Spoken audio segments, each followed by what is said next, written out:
Asia es la cuna de las grandes religiones. En este continente han nacido el cristianismo, el judaísmo, el islam, el hinduismo y otras religiones orientales. Sin embargo, pese a que el cristianismo tuvo su origen allí, la Iglesia Católica de Asia es la más pequeña de esa región, y paradójicamente, la población de este continente es la más numerosa del mundo. Tan solo el 2.9% de los asiáticos son católicos, y existe un gran número de personas que siguen buscando a Dios. La misión en China. El mundo chino es, como en toda Asia, la persona es espiritual. Busca siempre el contacto con el mundo espiritual. Ha buscado diferentes modos de expresar esta religiosidad. Se ha encontrado en lo que ellos llaman las religiones tradicionales, después una institución más clara como el budismo o el taoísmo, y estas son expresiones religiosas en las cuales el ser humano, el chino, ha expresado siempre este anhelo de encontrarse con la divinidad o con lo divino que está en él mismo, ¿no? Yo siempre me ha impresionado que los asiáticos en general son muy espirituales, ¿no? Y los chinos tienen una espiritualidad, digamos, que es parte innata de la persona, solo que no es el modo normal que nosotros entendemos por espiritualidad, en el sentido que hay una cierta... para ellos no hay oposición de religiones, más religiones, más fe que tú tengas, más posibilidades, digamos, de expresar esa relación con el Creador. Tenemos otra religión que es mucho más antigua, porque no tiene una estructura como es el budismo o como es el taoísmo, que nosotros llamamos las religiones tradicionales. Esta religión es simplemente la manifestación más natural de la espiritualidad del ser humano y busca en todo lo que le rodea a un Dios, una chispita de divinidad. Desde la época de los primeros apóstoles, se nota la presencia de cristianos en esta región. Así, algunas de las cartas a los apóstoles expresan saludos a los hermanos en Asia. Se dice que el apóstol Tomás se dirigió con su mensaje a la India e inclusive se cree que llegó hasta la muralla china. Posteriores referencias de la presencia católica en Asia nos hablan de un monje llamado Nestorio que viajó a China. En el año 300, más o menos, existía un movimiento dentro de la Iglesia Católica que después se dividió con Nestorio, lo que se llama el nestorianismo. Llegó a China y llegó a la capital de que en aquel entonces era el Imperio Chino, en lo que ahora nosotros conocemos como Xi'an, es una ciudad de la provincia de Shaanxi. Con el nestorianismo quiere decir que en el año 300 los chinos ya conocían a Jesucristo, ya sabían que había un Dios que se había hecho hombre y que a esta religión se le llamaba la religión del cielo. Pese a esta presencia que data del año 300, la Iglesia en China no pudo mantenerse debido a factores tales como el idioma, la cultura, pero también a factores políticos. Lo que ha sucedido en toda la historia en China es, por un periodo de tiempo, pueden ser estas comunidades cristianas que van desarrollándose, pero como cambian muy continuamente las dinastías, luchan por el poder, lo que sucede es que algunos emperadores aceptan el contacto con el mundo exterior, para el comercio. A otras personas les desagrada totalmente la relación con el mundo exterior, es decir, con otras personas, con otras tribus, con otros pueblos que no sean China, y cierran el contacto con el mundo exterior. ¿Qué ha sucedido? Entonces, que esas pequeñas comunidades fueron destruidas. Anunciar el Evangelio a los pueblos asiáticos no es sencillo, pues tienen profundas tradiciones religiosas y costumbres sociales muy marcadas. China es una realidad muy diversa, muy misteriosa, ¿no? Yo nací en América Latina, en Costa Rica, un país muy pequeño, muy simple, poca gente. Y vengo aquí a China, que es un lugar grandísimo, con millones también de personas. La gente de primer impacto, digamos, es misteriosa, no se conoce realmente. Hay que estar con años para poder entrar un poco en una cultura, un ambiente, una historia que son siglos. Y que es difícil de conocer, ¿no? La religiosidad asiática se orienta en el desarrollo individual de la persona, pero poco en su relación con los demás. Es por esto que no les es fácil entender el mensaje cristiano que predica al Hijo de Dios que se humilla tomando naturaleza humana y muriendo Él en una cruz para salvar a otros. Acerca del compromiso social, sí, eso sí se podría cuestionar un poco. Son algunos actos que yo tengo que hacer que me tienen, digamos, en contacto con lo espiritual, pero no necesariamente me compromete a un servicio hacia los demás. Francisco Javier, Matteo Ricci, Roberto de Nobili se han convertido en un ejemplo de perseverancia y fe en esa región, pero existen también registros anteriores. Aproximadamente en el año 1200, el primer franciscano llega a China por el sur. El franciscano prefería siempre ir al campo, estar en las pequeñas comunidades, crear estas pequeñas comunidades. Con Matteo Ricci y otros jesuitas empezaron otro modo de hacer.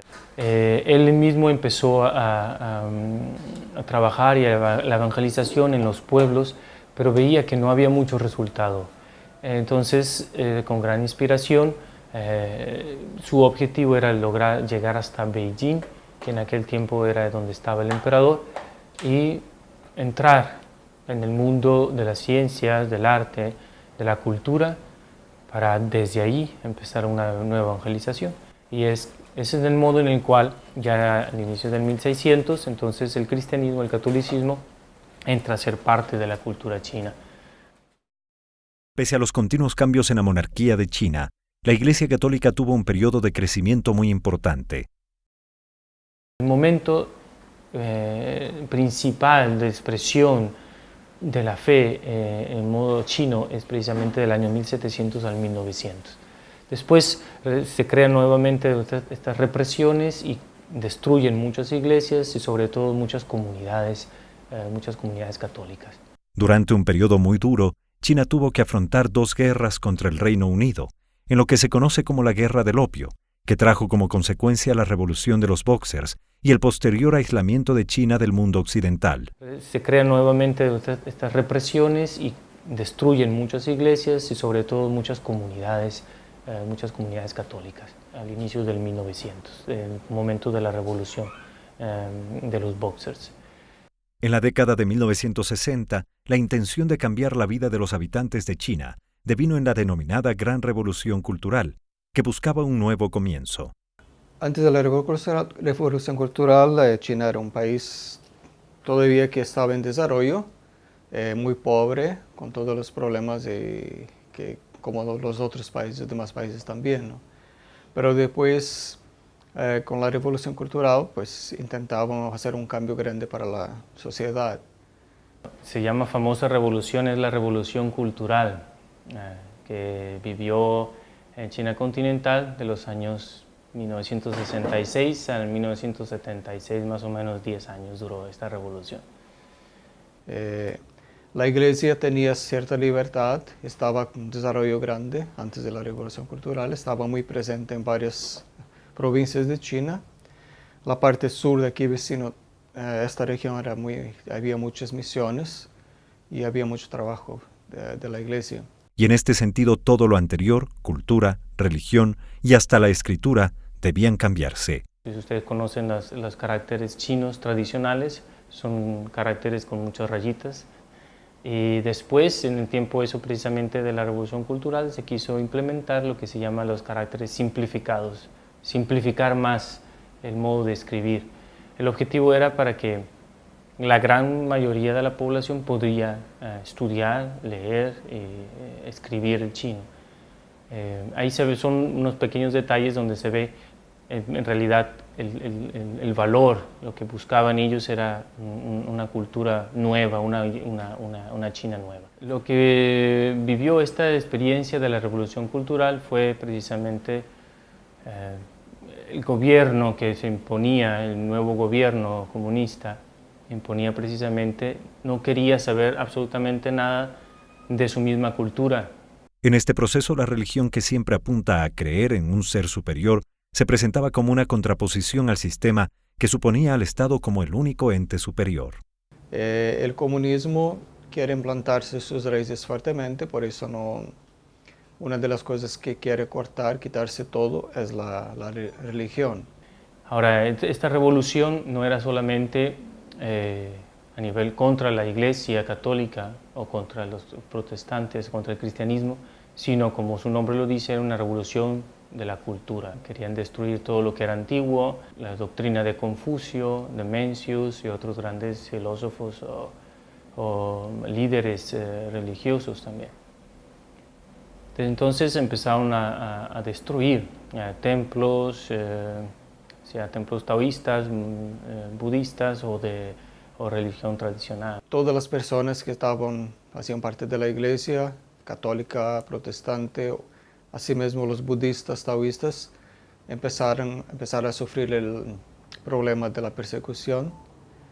Lo que pasó, el comunismo quería suprimir toda la iglesia, todas las formas de religiones. Los chinos locales, casi todos fueron a la prisión, especialmente los curas, obispos y religiosos. Los extranjeros fueron mandados fuera. Casi todos vinieron aquí a Macao o a Hong Kong, escapando del comunismo. Para el comunismo, el ser supremo, digamos, es el Estado. No podía existir nada más allá del Estado. Entonces, cualquier religión estaba en contra del sistema, porque cualquier religión hace referencia a un ser supremo mayor que el ser humano.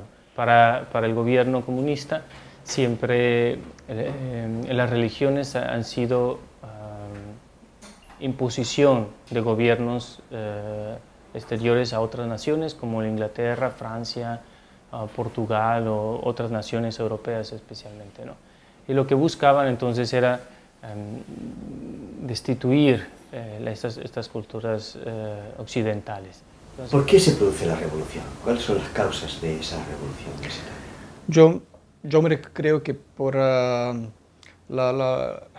ganas de cambiar la situación y de encontrar un modelo nuevo del país, pero como la revolución se pasó con implantación del comunismo, fue, como muchos ven, un desastre muy grande para China. Querían acabar con lo antiguo, y si lo antiguo en el mundo chino siempre era jerárquico, estructural, siempre el padre en la familia era la cabeza, en un gobierno el emperador era muy estructurado, tenía que acabarse eso. Entonces lo que pasó en esos 10 años fue un caos, porque en las escuelas, por ejemplo, los alumnos no les gustaba algún maestro, lo denunciaban, lo podían hasta golpear o lo mataban.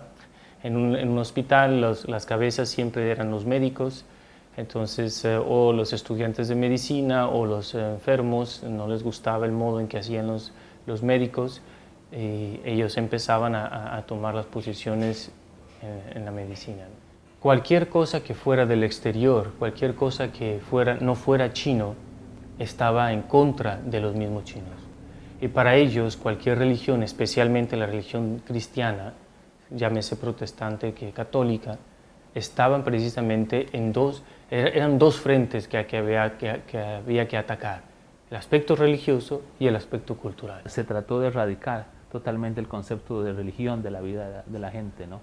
Y la ausencia de Dios, o sea, un ambiente ateo, ¿no? Que todavía está presente por el comunismo que existe en la China. Entonces eso también ha afectado mucho a la vida de la gente. En este momento la sociedad china, la prioridad que la gente tiene es más el materialismo, ¿no? Es el dinero, por ejemplo, ¿no? Más que los valores fundamentales, son los valores humanos o religiosos o espirituales.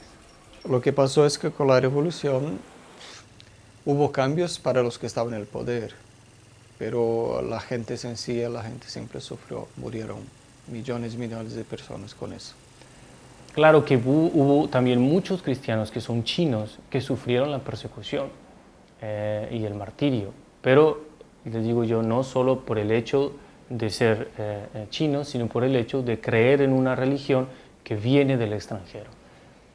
Las iglesias fueron cerradas, las escuelas que eran conventos de monjas, escuelas religiosas, fueron todas tomadas por el gobierno, y hasta hoy muchas de esas propiedades están en la mano del gobierno, del ejército. y utilizadas por el ejército. Muchos sitios destruyeron lo que pudieron destruir, las iglesias fueron destruidas. Muchas. Las grandes catedrales quedaronse.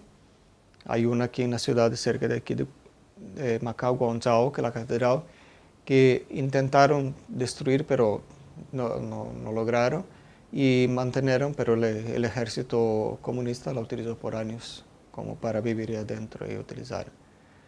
Pero las otras iglesias menores, comunidades menores, las derrubaron todas prácticamente. El hecho de que tú seas cristiano ya te condenaba, no por lo que dijeras, sino por lo que eres. Aunque en la década de los 80 se abrió la posibilidad de practicar la religión, esta no es independiente, sino que debe sujetarse a una aprobación constante por parte del Estado. Como vieron que era un número muy grande, como no había de cómo controlar, entonces empezaron a permitir a la iglesia. Fue el tiempo que empezó la iglesia católica comunista, que se llama, del gobierno, patriótica, y entonces con ese tiempo dijeron, ustedes tienen libertad religiosa, pero tienen que ser parte de esta iglesia. En los años 80, con este Deng Xiaoping, en la nueva apertura, lo que se busca es decir, bueno, aceptamos que existan religiones, pero tiene que estar en un límite, es decir, tiene que ser controlado por nosotros. La religión tiene que pedirnos permiso para sus actividades religiosas, nosotros les damos la posibilidad de que las realicen, pero siempre tiene que estar en contacto con la clase dirigente, que es el gobierno. Muchos no aceptaron esta, entonces continuaron en la clandestinidad hasta hoy. Muchos terrenos que pertenecían a la iglesia se los regresan a la iglesia. Muchas iglesias que fueron destruidas empiezan a ser reconstruidas, en otros lugares empiezan a construir nuevas iglesias en los años 80, entonces empieza una vitalidad en la iglesia. No es solamente como en las comunidades, la fe continúa viva, pero ahora ya de una manera más estructurada, construyendo o reconstruyendo iglesias. Este es el momento en el cual muchas comunidades, como decía, que eran clandestinas, salen a la luz. Y esto es lo que nosotros en este momento se le llama iglesias abiertas. El Estado ha permitido la creación de iglesias católicas, pero son reguladas por el sistema político, por lo que hay otras agrupaciones que no son reconocidas, pero que practican el catolicismo de forma no oficial, a los que se les conoce como la iglesia subterránea. Pero ha habido mucho sufrimiento porque sea tanto en la iglesia abierta como en la iglesia clandestina ha habido personas torturadas, personas que viven el martirio. Ahora, en la sección, digamos, de la iglesia clandestina, continúan a ellos ser clandestinos precisamente porque no quieren dar el brazo a torcer. No quiere decir, bueno, si nosotros salimos a la luz, entonces es más fácil que el gobierno nos controle y no podemos hacer absolutamente nada. Por eso ellos prefieren continuar siendo clandestinos. Una vez estando yo en China con un sacerdote clandestino, íbamos hacia su pueblo y veo yo una iglesia. Y yo le pregunto, bueno, eso tiene cara de iglesia, tiene unas torres. Y me dice, sí, es mi iglesia. Ahora yo les dije, yo no entiendo cómo es que dices que tú eres una iglesia clandestina cuando antes de llegar al pueblo, 5 kilómetros antes, ya se ve que hay una iglesia. Me dice, clandestinidad no significa solamente que está uno escondido, a veces significa rebeldía. Gracias a Dios ese pueblo, la gran mayoría del pueblo, son católicos, pero este pueblo no quiere registrarse ante el gobierno. Para el gobierno esa es una iglesia clandestina. A pesar de eso, gracias a Dios y gracias de verdad que el Espíritu Santo sigue trabajando dentro de la iglesia, sigue manteniendo la fe viva, sea en la iglesia clandestina como en la iglesia abierta, buscándole una reconciliación para ser una sola iglesia. Cabe preguntarse si pese a esta libertad ya no existe persecución en la actualidad. La persecución existe en algunos lugares en los cuales prácticamente es muy claro en estos días. Por ejemplo, vemos que algunos obispos que han aceptado, digamos, no comprometerse con el gobierno y quieren ser fieles a la Iglesia universal, ellos están pasando dificultades. Bueno, la realidad de hoy es lo que es. Continúa Los que son de la iglesia clandestina continúan sufriendo, tal vez no tan fuerte, la persecución como hace años, pero todavía continúan sufriendo. Hay algunos sacerdotes que están también en prisión, en algunos campos de detención. Esto existe. La persecución existe, pero de otra manera. Ya no es una persecución cruenta como existía en los años 60, que es las torturas físicas, meterlos a la cárcel o al martirio. Pero existen ahora otros tipos de persecuciones que son las más comunes. Por ejemplo, controlan todas las llamadas por teléfono. Todas las sacerdotes, las religiosas, o especialmente los obispos, tienen todos los teléfonos tan controlados. Van en la misa a la iglesia oficial, la iglesia del gobierno, pero me dijeron que en el corazón se siente parte de la iglesia universal, pero no tiene otra opción. Mientras que los clandestinos se consideran los verdaderos católicos, porque ellos dijeron, nosotros, aunque sufrimos, todavía nos sentimos parte de la iglesia universal. Existen pocos misioneros y un gran número de personas por quienes trabajar. La mies es mucha, los obreros pocos.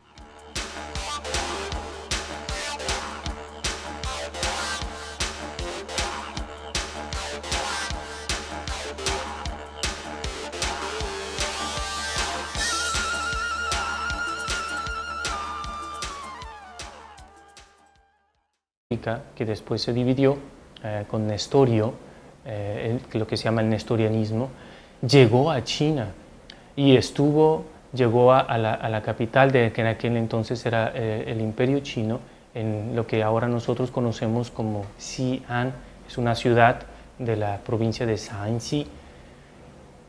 Con el nestorianismo quiere decir que en el año 300 los chinos ya conocían a Jesucristo. Ya sabían que había un Dios que se había hecho hombre y que a esta religión se le llamaba la religión del cielo. Pese a esta presencia que data del año 300, la iglesia en China no pudo mantenerse debido a factores tales como el idioma.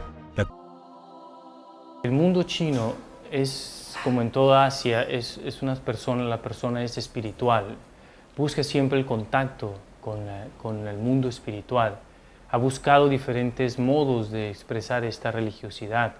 Se ha encontrado en lo que ellos llaman las religiones tradicionales, después una institución más clara como el budismo o el taoísmo, y estas son expresiones religiosas en las cuales el ser humano, el chino, ha expresado siempre este anhelo de encontrarse con la divinidad o con lo divino que está en él mismo, ¿no? Yo siempre me he impresionado que los asiáticos en general son muy espirituales, ¿no? Y los chinos tienen una espiritualidad, digamos, que es parte innata de la persona, solo que no es el modo normal que nosotros entendemos por espiritualidad, en el sentido que hay una cierta, para ellos no hay oposición de religiones, más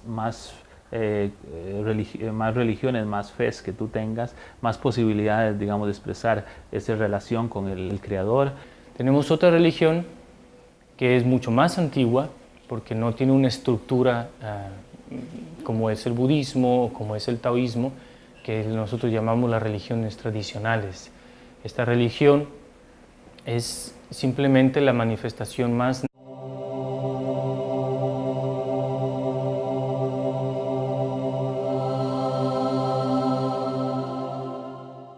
Asia es la cuna de las grandes religiones.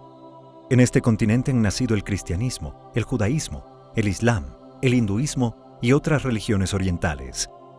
Sin embargo, pese a que el cristianismo tuvo su origen allí, la Iglesia Católica de Asia es la más pequeña de esa región, y paradójicamente, la población de este continente es la más numerosa del mundo. Tan solo el 2.9% de los asiáticos son católicos, y existe un gran número de personas que siguen buscando a Dios. La misión en China. Natural de la espiritualidad del ser humano y busca en todo lo que le rodea a un Dios, una chispita de divinidad. Desde la época de los primeros apóstoles se nota la presencia de cristianos en esta región. Así, algunas de las cartas a los apóstoles expresan saludos a los hermanos en Asia. Se dice que el apóstol Tomás se dirigió con su mensaje a la India e inclusive se cree que llegó hasta la muralla china. Posteriores referencias de la presencia católica en Asia nos hablan de un monje llamado Nestorio que viajó a China. En el año 300, más o menos, existía un movimiento dentro de la Iglesia Católica